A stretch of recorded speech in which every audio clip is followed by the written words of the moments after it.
ಅಯೋಧ್ಯೆ ಏರ್ಪೋರ್ಟ್ನ ಯಾವ ರೀತಿಯಾಗಿ ತಯಾರಿ ಮಾಡಲಾಗ್ತಾ ಇದೆ ಅನ್ನೋದರ ಕುರಿತು ಫೋಟೋವನ್ನ ಕೂಡ ರಿಲೀಸ್ ಮಾಡಲಾಗಿರುವಂಥದ್ದು. ಡಿಸೆಂಬರ್ 30ಕ್ಕೆ ವಿಮಾನ ನಿಲ್ದಾಣ ಉದ್ಘಾಟನೆ ಆಗುತ್ತೆ. ಈ ಹಿನ್ನೆಲೆಯಲ್ಲಿ ಫೋಟೋಗಳನ್ನ ಕೂಡ ರಿಲೀಸ್ ಮಾಡಲಾಗಿರುವಂಥದ್ದು. ಮರ್ಯಾದಾ ಪುರುಷೋತ್ತಮ ಶ್ರೀರಾಮ ಅಂತಾರಾಷ್ಟ್ರೀಯ ಏರ್ಪೋರ್ಟ್ನ ಫೋಟೋ ರಿಲೀಸ್ ಮಾಡಲಾಗಿದೆ.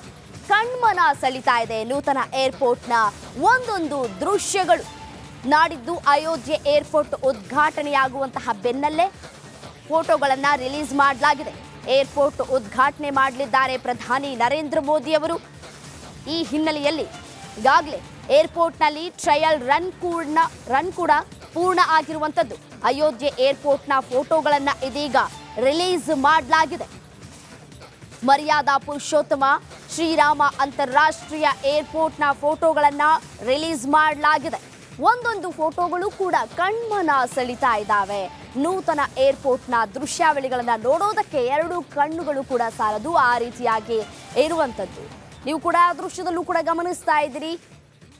ರಾಮನೂರಿನಲ್ಲಿ ರಿಪಬ್ಲಿಕ್ ಕನ್ನಡ ಇದೆ. ಇಂಚಿಂಚು ಮಾಹಿತಿಯನ್ನ ಕೂಡ ಹಂಚಿಕೊಳ್ತಾ ಇದ್ದಾರೆ ಸ್ಮಿತಾ ರಂಗನಾಥ್. ಅದೇ ರೀತಿಯಾಗಿ ಏರ್ಪೋರ್ಟ್ನ ದೃಶ್ಯಾವಳಿಗಳನ್ನ ಕೂಡ ಗಮನಿಸ್ತಾ ಇದ್ದೀರಿ. ನೂತನ ಏರ್ಪೋರ್ಟ್ ಅಯೋಧ್ಯೆಯಲ್ಲಿ ನಿರ್ಮಾಣ ಆಗಿದೆ. ಡಿಸೆಂಬರ್ 30ಕ್ಕೆ ಉದ್ಘಾಟನೆ ಕೂಡ ಆಗುತ್ತೆ. ಪ್ರಧಾನಿ ನರೇಂದ್ರ ಮೋದಿ ಅವರು ಉದ್ಘಾಟನೆ ಮಾಡಲಿದ್ದಾರೆ.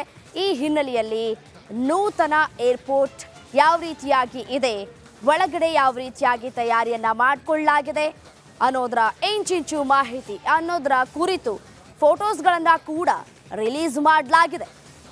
ಸಾಗರೋಪಾದಿಯಲ್ಲಿ ಸಿದ್ಧತೆಯನ್ನ ಕೂಡ ನಡೆಸಿಕೊಳ್ಳಲಾಗ್ತಾ ಇದೆ. ಡಿಸೆಂಬರ್ 30ಕ್ಕೆ ಪ್ರಧಾನಿ ನರೇಂದ್ರ ಮೋದಿ ಭೇಟಿಯನ್ನ ಕೊಡ್ತಾ ಇದ್ದಾರೆ.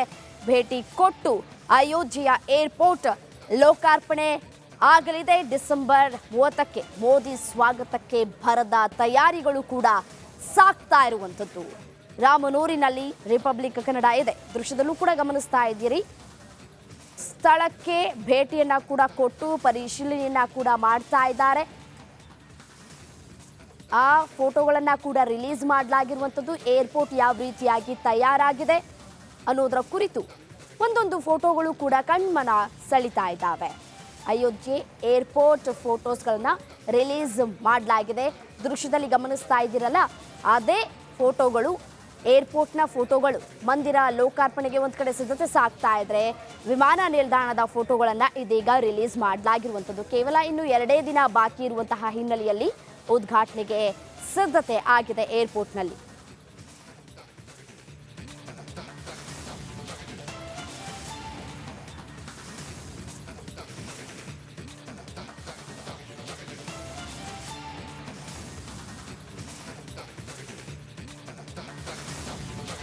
ಅಯೋಧ್ಯೆಯಲ್ಲಿ ನಿಮ್ಮ ರಿಪಬ್ಲಿಕ್ ಕನ್ನಡ ಇಂಚಿಂಚು ಮಾಹಿತಿಯನ್ನ ಕೂಡ ಹಂಚಿಕೊಳ್ತಾ ಇದೆ. ಅದೇ ರೀತಿಯಾಗಿ ಡಿಸೆಂಬರ್ 30ಕ್ಕೆ ರೈಲ್ವೆ ನಿಲ್ದಾಣದ ಉದ್ಘಾಟನೆಯಾಗುತ್ತೆ.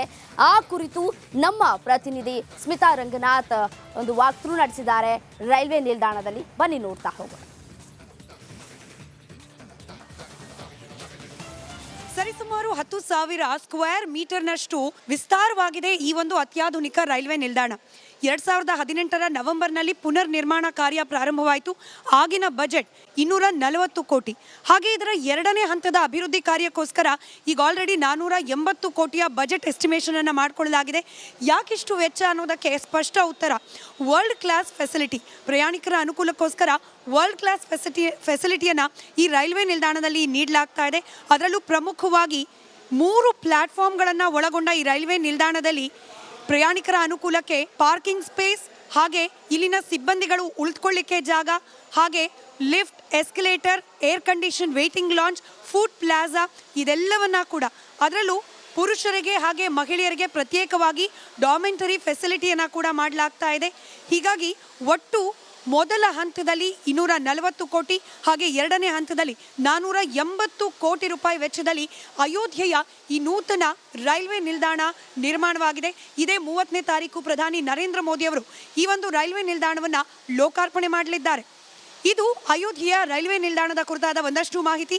ಕ್ಯಾಮ್ರಾ ಪರ್ಸನ್ ಮಧು ಜೊತೆ ಸ್ಮಿತಾ ರಂಗನಾಥ್, ರಿಪಬ್ಲಿಕ್ ಕನ್ನಡಕ್ಕೋಸ್ಕರ ಅಯೋಧ್ಯೆಯಿಂದ.